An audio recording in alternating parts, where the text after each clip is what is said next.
Lo dijo en la primera hora.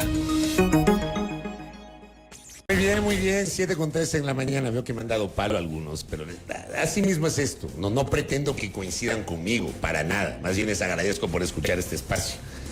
Porque incluso hasta para criticar hay que escuchar. Gracias de todas maneras por aquello. Bueno, me contacto con César Febres Cordero, que está con nosotros vía telemática. Habrá que pedirle a mi doctor César Febres Cordero que algún rato venga a Quito y se prende la cámara al doctor César Febres Cordero para conversar con él sobre los temas de la gran agenda nacional. Doctor César Febres Cordero, analista. Bienvenido, buen día, doctor. ¿Cómo le va? Muy bien, como siempre, un placer estar con ustedes y no se preocupe, ya coincidiremos allá en la bella capital del Ecuador. Ya, cuando venga avise para que invitarlo acá a la cabina.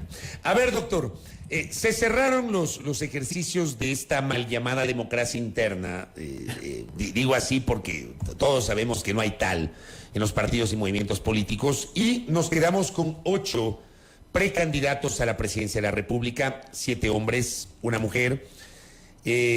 Por la paridad tenemos 7 precandidatas a la vicepresidencia y un precandidato a la vicepresidencia.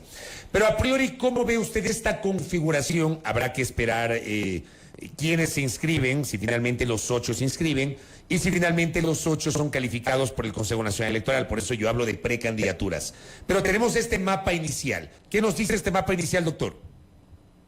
Bueno, primero hay que ver no solamente quiénes se ubican en ese mapa, sino el mapa en sí. Y este mapa en sí lo han bordado con partes de uno viejo y otro nuevo. Porque, por ejemplo, a pesar de las intenciones originales del CNE, vamos a tener una regla de lo que debería ser la siguiente elección, que es la paridad de género, pero vamos a tener un padrón viejo, ¿verdad? Entonces, hay una serie de cosas, digamos, en el marco institucional que no está claro en qué momento electoral estamos. De ahí, lo otro es, ya tenemos claro el panorama de quiénes son los candidatos, y ahí algo no sorprendente porque se habla mucho de la política ecuatoriana, pero sin embargo de nuevo decepcionante, y que ojalá se vaya explicando mejor, ojalá, lo dudo, en el proceso, y es por qué se han movido de un lugar al otro del mapa muchos candidatos. Cambios de estructura política, ¿no? O alianzas entre estructuras políticas que llaman la atención, por dar 2 ejemplos. Daniel Noboa Sin, que entró como asambleísta por el Movimiento Ecuatoriano Unido, el hermano del expresidente Moreno, de Edwin Moreno, que, ojo, no es el mismo que Unión Ecuatoriana, que era el exfiscal Pesantes, que estos movimientos sin ninguna ideología a veces se confunden, que está apoyado también por el movimiento Mover, que fue Alianza País en su momento. Entonces, ¿cuál es el lazo, por ejemplo, de Daniel Noboa con el morenismo? Tiene que explicarlo.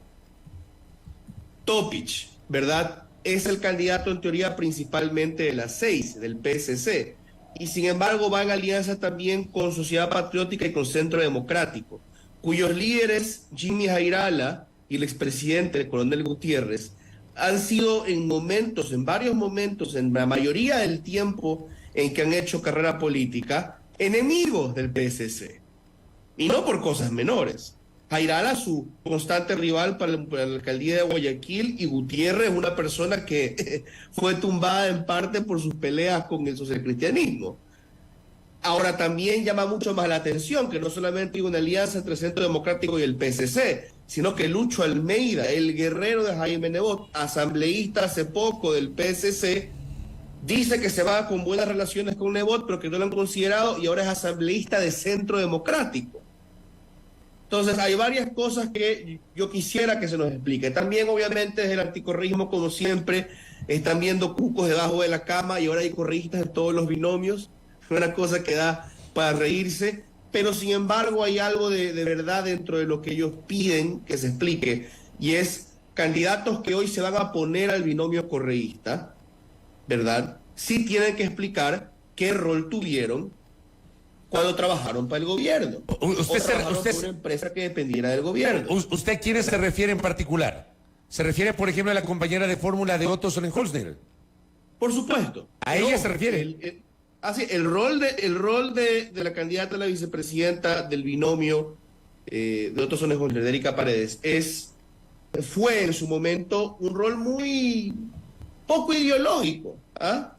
La coordinadora de asuntos internacionales y de las relaciones internacionales del tema Yasuní Tete no es que era tampoco embajadora en la UNASUR, en Venezuela, o ministra del gabinete del presidente. Sin embargo, sí fue funcionaria y tiene que explicar qué la motivó a estar ahí, qué consiguió, cuál fue su relación con el expresidente Correa y el correísmo, y si es que había un cambio ideológico. Lo mismo con el binomio, con la respetable periodista Diana Jacome también, que va con Topic.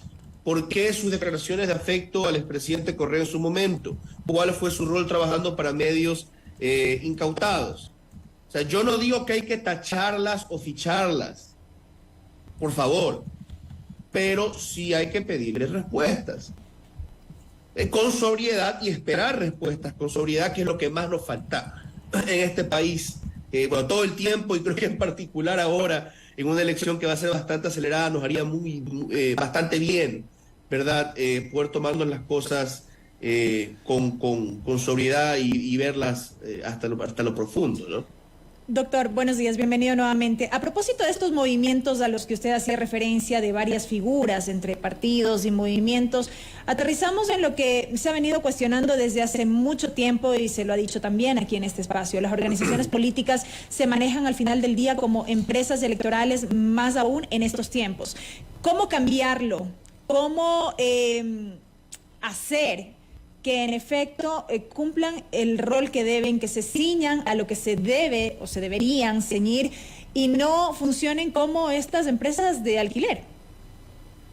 Pero un saludo también, Belkis. Yo creo que hay que ver lo que señalaba hace poco en una columna, y es hasta dónde el marco institucional puede ejercer presión, que es no solamente la letra de nuestro Código de la Democracia, que a veces con justa razón le llaman el Código de la Desgracia, la letra que puede tener el futuro con reformas. Esa es nueva, no Código de la Democracia, sino Código de la Desgracia. Algunos colegas en Guayaquil se las he escuchado decir. Pero fantástica definición. Prosiga, doctor. Entonces, no también cómo se lo hace aplicar, ¿verdad? Porque a veces el CNE dice, yo no puedo hacer nada, no puedo sancionar, ¿no? Entonces ahí no sirve para nada. Pero por ejemplo, muchos movimientos, muchas de estas empresas electorales, como bien dice, con la excepción de Creo, que es un tema aparte que hay que analizar, buscan desesperadamente candidatos, así no tengan alianzas, así tengan un mal prospecto este año, así no se entienda qué programa van a salir a defender. Simplemente van a competir. ¿Por qué? Porque si no compiten y si no sacan un mínimo resultado, les cae la sanción. Y con 2 elecciones consecutivas que salgan sancionados, pues pueden ser eliminados del registro. Y eliminados del registro se les acaba el negocio a los políticos. Y cuando digo negocio, ni siquiera hablo necesariamente de corruptela, sino me refiero a que son gente que vive de la política, que ejercen la política constantemente, que elección tras elección son dirigentes o candidatos, y que sin plataforma es como quedarse sin una empresa, sin una sociedad con la que operar en ese mercado, ¿ya? Entonces ahí podemos ver que la ley sí los obliga, sí los incentiva, pero también hay que tener cuidado, porque tenemos un ejemplo de lo que también dice la ley, que es la obligación de tener estos procesos de democracia interna, que sin embargo son una farsa, se la cumple superficialmente, ¿verdad? Entonces, no es que es una solución sencilla de cambia la ley y van a cambiar las actitudes de los partidos, de los movimientos y de sus miembros, pero yo creo que ahí hay una señal de que a veces sí funciona y tenemos que ver cómo hacerlo funcionar más y mejor, ¿no? Y yo creo que también no solamente, insisto, es con la letra de la ley, sino con el martillo que van a tener en la mano quienes ejerzan y apliquen las sanciones contra quienes la incumplan, ¿no? Porque hay que darles el martillo para que esa ley tenga fuerza. Doctor, con este listado de 8 precandidatos a la presidencia de la República, es inevitable relacionarlos con una orientación ideológica. O sea, ¿quiénes son de derecha? ¿Quiénes son de centro? ¿Quiénes son de izquierda? ¿Podemos establecer esa diferenciación, doctor? Sí, yo creo que sí. Ahora también en este país, esos virajes funcionales, hay que ver qué piensan adentro, ¿no? De su cabeza. De derecha a izquierda se los puede ver todo el tiempo. Vamos a ver para quién van a jugar.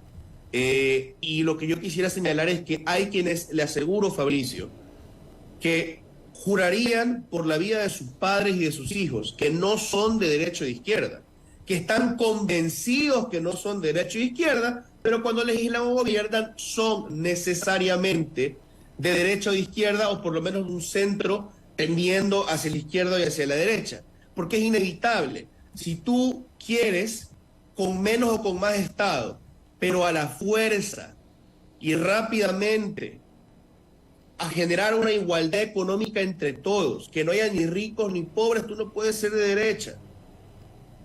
Si tú quieres que la gente tenga una vida digna y haya un Estado fuerte para eso, pero inevitablemente vas a oponerte a cualquier intento de expropiar o de subir considerablemente los impuestos, y vas a defender el mercado libre y vas a oponerte al proteccionismo, de izquierda no serás, ¿ya? O sea, hay que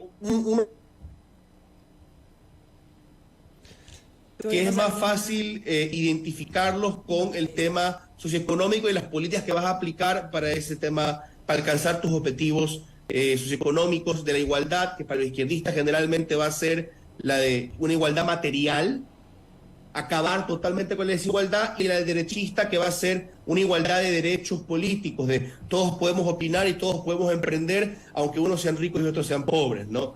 Entonces, inevitablemente sí, hay candidatos de derecha e izquierda, y aunque ellos no se consideren como tal, sí es nuestro deber como ciudadanos apoyar tal y cual cosa. Y me preocupa que hablen de la ideología como algo, como una preferencia personal anticuada, ¿no? Como yo no quiero comer carne los viernes en Cuaresma, digamos, algo religioso en ese sentido, o yo apoyo el Emelec o al Barcelona, que deberían apoyar al Emelec por si acaso. Por supuesto, igual. Pero yo, derecha o izquierda es algo que realmente le atañe a la vida de toda la sociedad. Yo estoy de acuerdo con usted, doctor, en el sentido de que uno no puede presentarse, o sea, yo entiendo que hay cuestiones sobre las cuales uno en la vida tiene que optar por el pragmatismo, pero uno no puede decir, yo no soy de ninguna ideología. O sea, todos los seres humanos tenemos una ideología, aunque, como dice mi colega Sol Borja, no la sepamos, pero tenemos una ideología y una forma de pensar. A ver, hagamos este ejercicio.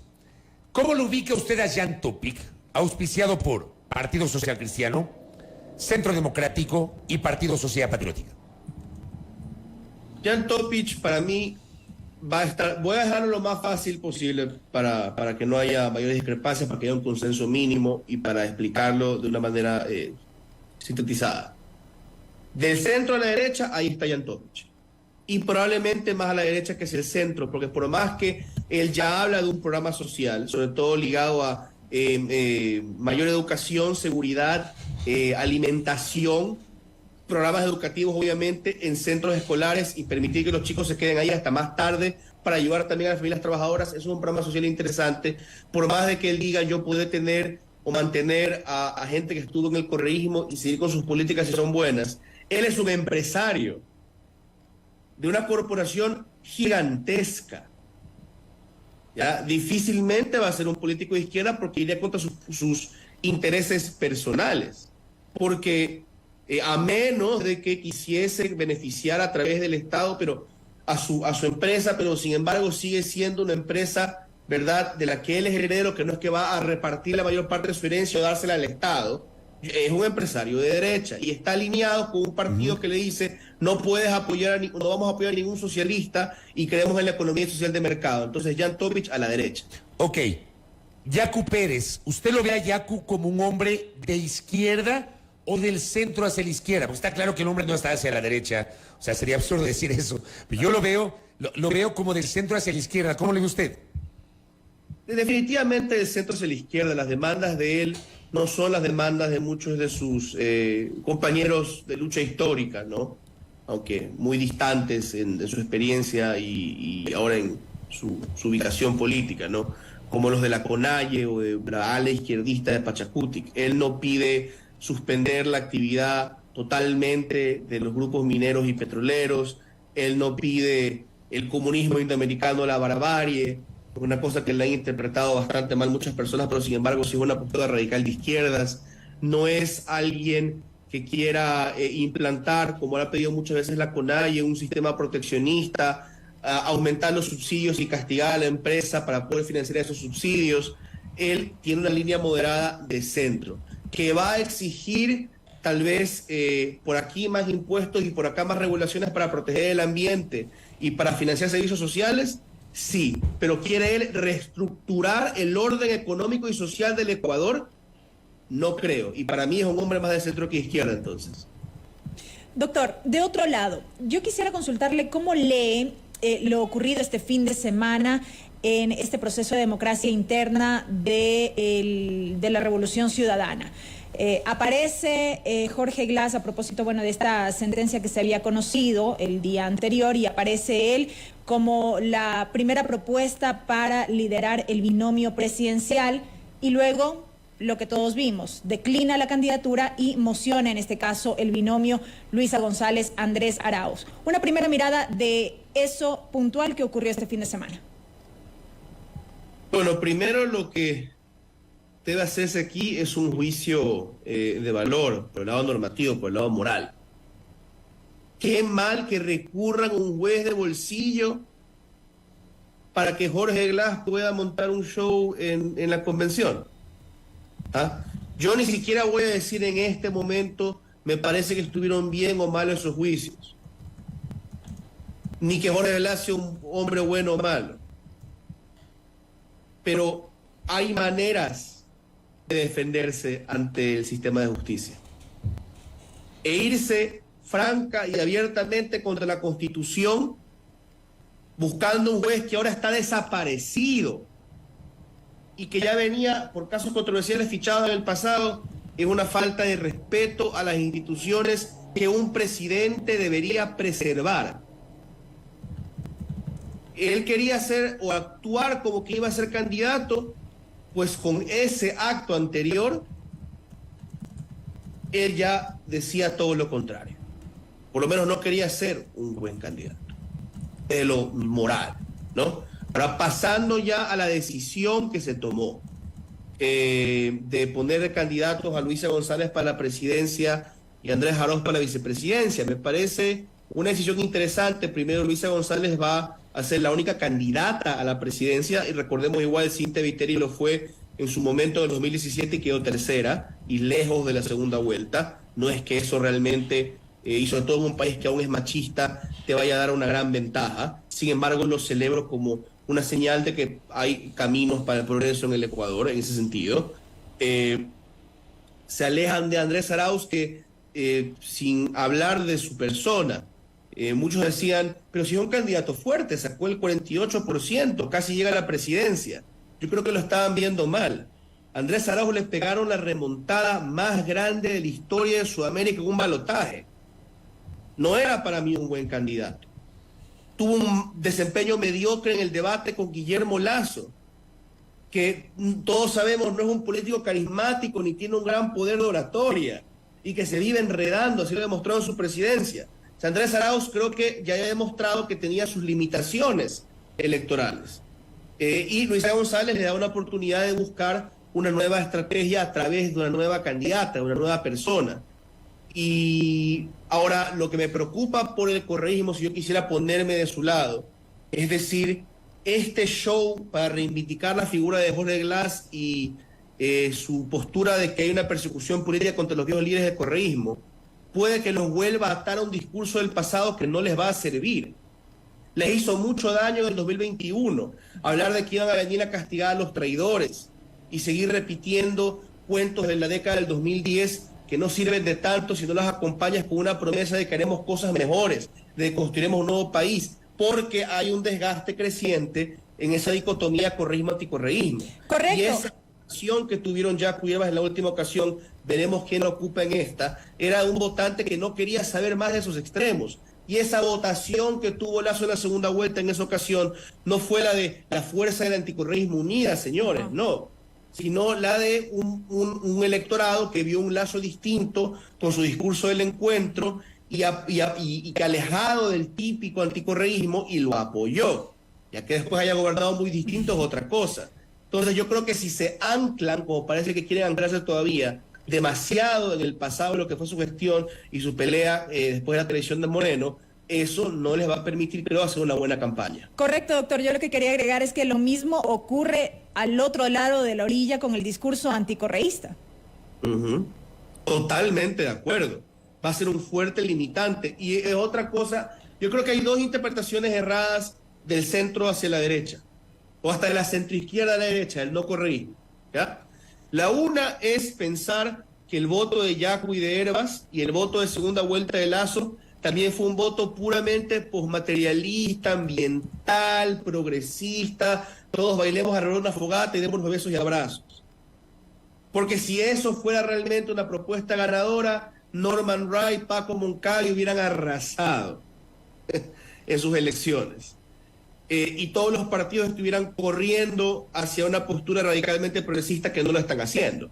Luisa González va por una línea que se autoproclama progresista y es provida, por más que ya se distancie un poco de esa postura.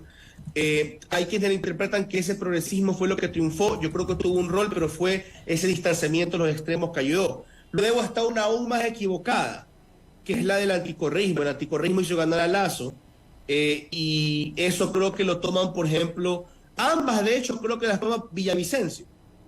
Villavicencio ya tiene un historial de apoyo al tema de Yasuní y el ambientalismo, no es nuevo, pero sin embargo con su candidata a la presidencia, González Nader, si mal no recuerdo, un activista verde, él gira con más fuerza hacia el ambientalismo, ¿verdad? Y con su típico discurso anticorrupción y de la gente buena, se contrapone al correísmo, ¿verdad? Entonces él escoge ir por esos dos mitos, creo yo, sobre lo que fue la elección de 2021, y ya veremos qué resultados, qué desempeño tiene. Yo creo que tiene un reto muy importante, y es en una elección donde las encuestas y el análisis de la mayoría de las personas apuntan a que la seguridad y la economía son lo principal. Él es un candidato del ambiente, por más que sea importante, sobre todo cuando coincidimos con la consulta del Yasuní, y un candidato de, entre comillas, una anticorrupción muy polarizante, ¿no? Veamos con esas temáticas qué tan lejos llega. Doctor, y para cerrar, le voy a hacer dos preguntas en una, que además me envían mis oyentes.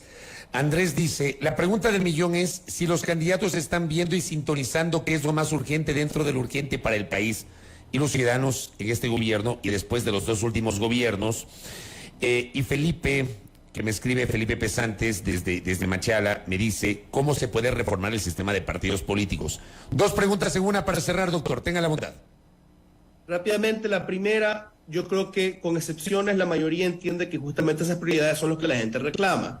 El tema económico y social y el tema de la seguridad, que van de la mano. El problema es que yo creo que no entienden cómo crecieron estas crisis ni cómo resolverlas. No a fondo, no de manera integral. Y si lo terminan entendiendo, tal vez no comprenden que necesitamos un tipo de acuerdo nacional mínimo que se mantenga a pesar de que en cualquier otro tema estén matándose, y creo yo deberían estar matándose, porque la democracia debe ser competitiva. ¿Ya? Yo creo que esa colaboración en el tema de seguridad y prestarse a que una mejor estructura de inteligencia les fiche sus cuadros, porque hay una cosa que hay que entender: no existe un movimiento importante en el Ecuador que no tenga, a sabiendas o no, con el apoyo o no de sus líderes, un segmento narcotizado, sobre todo en la política local. Y vamos a ver si se prestan a aceptar que la inteligencia y luego la justicia y las fuerzas de seguridad lidien con esos elementos narcotizados. O van a sentarse a gritar, me están persiguiendo. Es también pues una realidad, porque aquí la justicia y la seguridad se la usa también para perseguir políticamente, lamentablemente. Y que en un país donde seguimos con la fantasía de que la traición de Moreno o el ascenso de Correa son las causas de nuestra crisis de seguridad, son visiones para mí tremendamente equivocadas. Lo he expresado en muchas ocasiones, no puedo profundizar en otra, y yo creo que ese engaño, ¿verdad?, no les permitiría desempeñarse bien en el tema de seguridad. ¿Cómo mejorar el sistema de partidos? Dos pautas, una que me la llevo del doctor Santiago Basabe: empecemos a regular más el tema de las afiliaciones, que nadie pueda ser candidato si no ha militado como afiliado 2 años en un partido. De algo nos serviría para obligar a la gente a no ser camiseteros, a permanecer en una línea y a institucionalizar los partidos. Y una propuesta que yo le empujo bastante es: la sociedad civil debe tomar control. La gente tiene que o hacer movimientos, pero amplios, de una tendencia política, o meterse en los partidos, así sea patadas, afiliarse y exigir que la disciplina, que la democracia interna y que las reglas se cumplan. La sociedad civil, hablo de gremios, desde asociaciones barriales hasta grandes gremios empresariales y de trabajadores, esas organizaciones tienen que meterse en los partidos y pueden ser los vehículos de la ciudadanía para hacerse representar. Correcto, doctor César Febres Cordero. Gracias por estos aportes para el análisis primigenio sobre esta lista inicial de 8 precandidatos. Como digo, deben registrar su inscripción, primer paso, y segundo paso, deben pasar el filtro de CNE y del Tribunal Contencioso Electoral para saber quiénes mismos correrán como candidatos. Por ahora tenemos esto. Gracias, doctor, muy amable. Un placer como siempre. Gracias a César Febres Cordero conversando aquí en A Primera Hora. 7:38. Primera plana. Todas las noticias, todas las voces.